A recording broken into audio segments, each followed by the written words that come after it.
An office in the royal palace on a fine summer morning.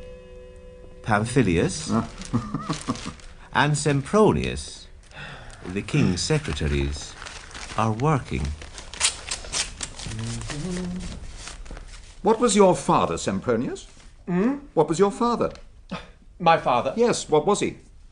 A ritualist. No, I don't mean his religion. I mean his profession and his politics. He was a ritualist by profession. A ritualist in politics, a ritualist in religion, a raging, emotional, die-hard ritualist right down to his boots. Do you mean that he was a parson? Not at all.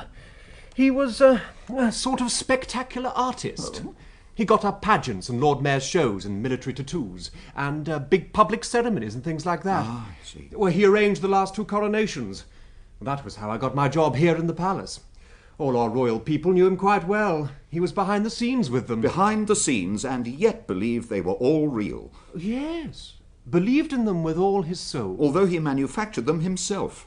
Do you suppose a baker cannot believe sincerely in the sacrifice of the Mass or in Holy Communion because he has baked the consecrated wafer himself? I never thought of that.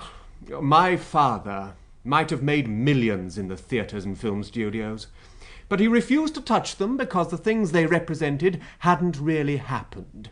He didn't mind doing the christening of Queen Elizabeth in Shakespeare's Henry VIII because that had really happened. It was a celebration of royalty.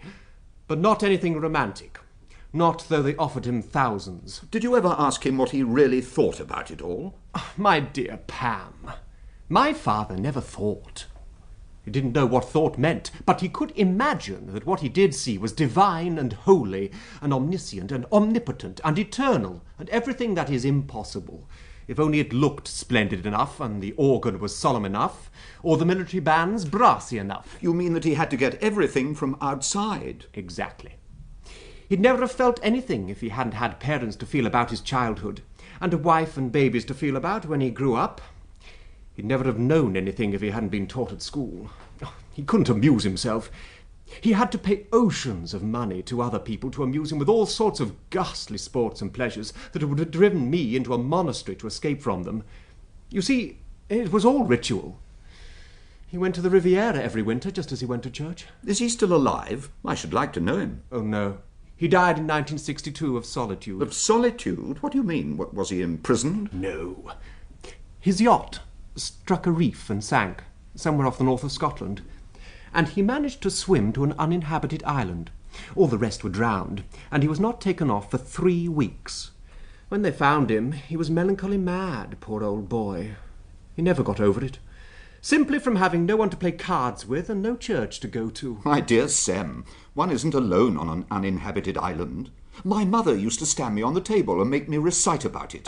To sit on rocks, to muse o'er flood and fell, to slowly trace the forest's shady scene, where things that own not man's dominion dwell, and mortal foot hath ne'er or rarely been, to climb the trackless mountain all unseen, with the wild flock that never needs a fold, alone o'er steeps and foaming falls to lean. This is not solitude, 'tis but to hold converse with nature's charms and view her stores unrolled. Now you have hit the really funny thing about my father. All that about what you call nature didn't exist for him. It had to be something artificial to get at him. Nature to him meant nakedness, and nakedness only disgusted him. He wouldn't look at a horse grazing in a field. But put splendid trappings on it and stick it into a procession and he just loved it.